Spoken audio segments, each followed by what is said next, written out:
السلام علیکم۔ تاریخ انسانی میں بادشاہ رچرڈ گناہوں کے دھوئیں میں ایک سیاہ دھبے کی طرح عیاں ہے۔ یہ وقت کا ایسا بدبخت بادشاہ تھا جس نے اسلام اور مسلمانوں کو ہر قسم کی تکالیف اور اسلام کو دنیا کا سب سے نچلا مذہب قرار دینے میں کوئی کسر نہیں چھوڑی تھی۔ اس نے بے شمار جنگیں لڑیں، لیکن اس کے حصے میں ہمیشہ مات آئی۔ خاص کر جب بیت المقدس کی بات کی جائے تو سلطان صلاح الدین ایوبی نے اسے دھول چٹا دی۔ پھر ایک عارضی معاہدہ سلطان اور بادشاہ رچرڈ کے درمیان کیا گیا، جس میں یہ دونوں فریق جنگ نہیں لڑ سکتے تھے۔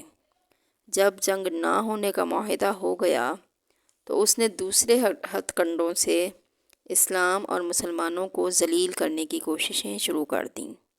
یہ ایسا گھٹیا اور سفاک حکمران تھا جس نے ہمیشہ کوشش کی کہ اسلام کو کسی بھی طرح سے بدنام کیا جائے، لیکن جب جنگ نہ کرنے کا معاہدہ ہوا تو اس نے کہا سلطان صلاح الدین کو کسی طرح اسلام کے ذریعے سے ہی ذلیل اور شرمندہ کیا جائے۔ اسلام کے بارے میں معلومات لے کر اس کا ایسا امتحان لیا جائے جس کے جواب سلطان صلاح الدین کو نہ آئیں، اور یہ مسلمانوں کے سامنے سر جھکا دے اور کہے کہ مجھے ان کے جواب نہیں آتے۔ حتیٰ کہ یہ بات رچرڈ اور عیسائی یہودی علماء بھی جانتے تھے کہ سلطان صلاح الدین کو اللہ تعالیٰ نے جتنی طاقت تلوار چلانے میں دی ہے، اس سے کہیں زیادہ علم کا سمندر بھی دیا ہے۔ آخر کار اس نے اس وقت کے چند نام نہاد مسلمان علماء کو زیور اور جواہرات دے کر خرید لیا، اور اپنے یہودی عالموں کے ساتھ مل کر ان مسلمان عالموں سے اسلام کے بارے میں معلومات لینا شروع کر دیں۔ ان مسلمان عالموں میں سے جس کو بادشاہ رچرڈ نے لالچ دے کر خریدا تھا، ان میں ایک کافی عمر رسیدہ مسلمان بزرگ عالم بھی تھے، جس نے چند عجیب و غریب اور نہایت کٹھن سوال بادشاہ کو بتائے کہ ان کا جواب سلطان کو ہرگز نہیں آئے گا۔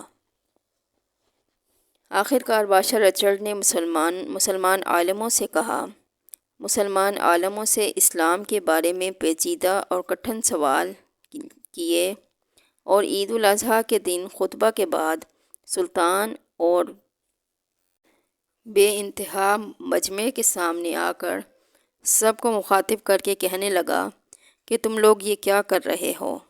ابھی تم سب لوگ معصوم جانوروں کا خون بہاؤ گے۔ سلطان سمجھ گیا کہ بادشاہ رچرڈ کسی سازش کے تحت آیا ہے۔ قصہ مختصر یہ کہ سلطان نے پوچھا، کس کام کے لیے تم یہاں آئے ہو؟ فی الحال تو تم ہمارے مہمان ہو اور تمہاری عزت ہمارا فرض ہے۔ رچرڈ نے کہا کہ تم اسلام کے علمبردار بنے ہوئے ہو اور خانہ کعبہ کی تم لوگ پوجا بھی کرتے ہو۔ یہ ساری بات سارا مجمع سن رہا تھا۔ بادشاہ نے نہایت طنزیہ کہا، سلطان یہ بتاؤ کہ خانہ کعبہ میں کیا کبھی کسی نے زنا کیا ہے؟ سارا مجمع حیران ہوا اور غصہ بھی کرنے لگا کہ خانہ کعبہ میں بھلا کون اس طرح کی حرکت کر سکتا ہے؟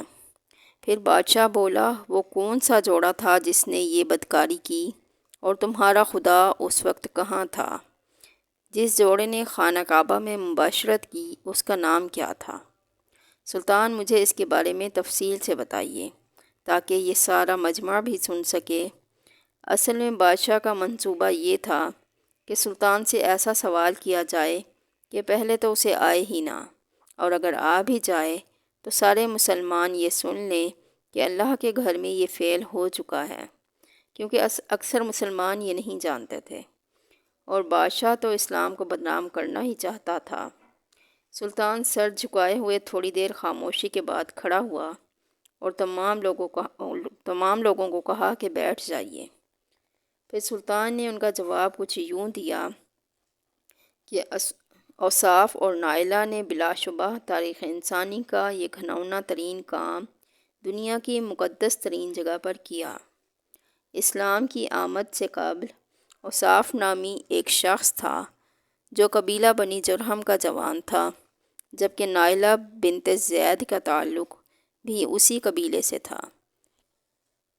قبیلہ جرہم جو مکہ میں سب سے پہلے آباد ہونے والے قبیلوں میں سے ایک ہے، تاریخ میں مذکور ہے کہ نائلہ ایک حسین عورت تھی جو نیم عریاں لباس میں اپنے حسن کی نمائش کرتی تھی اور اسی حالت میں طواف بھی کیا کرتی تھی۔ وہ اکثر لڑکوں کے ساتھ علاقے میں جسم اور کپڑوں کی نمائش کرتی رہتی تھی۔ ان لڑکوں میں ایک لڑکا سردار اوصاف بھی تھا۔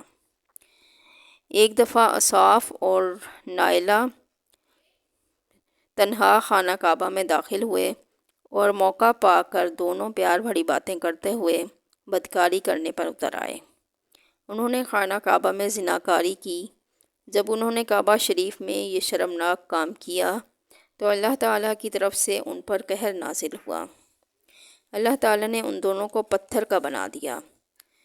قبیلے والوں نے ان کے پتھر جسم کو اٹھا کر باہر لا کھڑا کر دیا تاکہ لوگ ان دونوں کو دیکھ کر عبرت حاصل کریں۔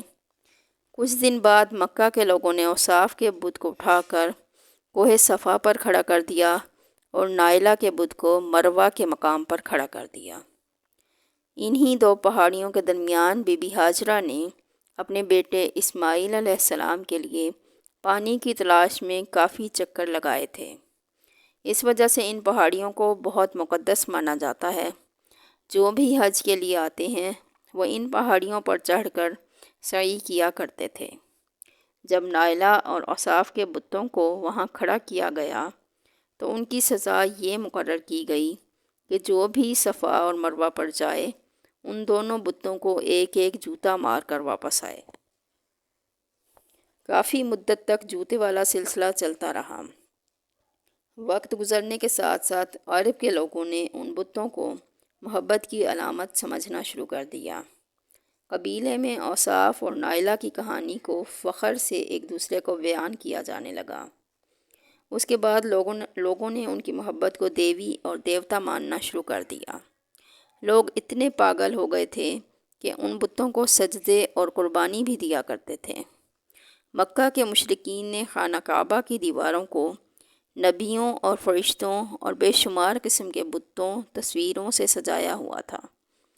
انہوں نے خانہ کعبہ کی دیواروں پر حضرت ابراہیم علیہ السلام اور حضرت اسماعیل علیہ السلام کی تصاویر بھی لگائی ہوئی تھیں۔ ان کے علاوہ بھی تقریباً 360 بت رکھے ہوئے تھے۔ جیسے جیسے اسلام پھیلتا گیا، لوگوں نے ان پہاڑوں پر جہاں اوصاف اور نائلہ کا بت تھا وہاں جانے کو گناہ تصور کرنے لگے۔ اس وقت نبی کریم صلی اللہ علیہ وآلہ وسلم پر وحی نازل ہوئی کہ صفا اور مروہ پر جانے میں کوئی گناہ نہیں ہے، بلکہ حج اور عمرہ کے لیے دونوں عبادتوں میں صفا اور مروہ کی سعی کرنے کو لازم قرار دیا گیا۔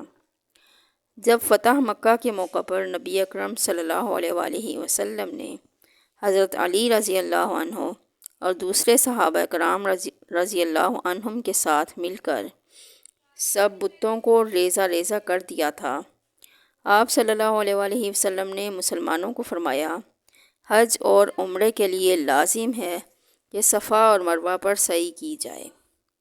تاریخ میں فتح مکہ کے موقع پر توڑے جانے والے بتوں کی تعداد 360 بیان کی جاتی ہے۔ حبل بت کو مشرکین سب سے زیادہ اہمیت دیتے تھے اور اس کو خانہ کعبہ کی چھت پر کھڑا کیا ہوا تھا۔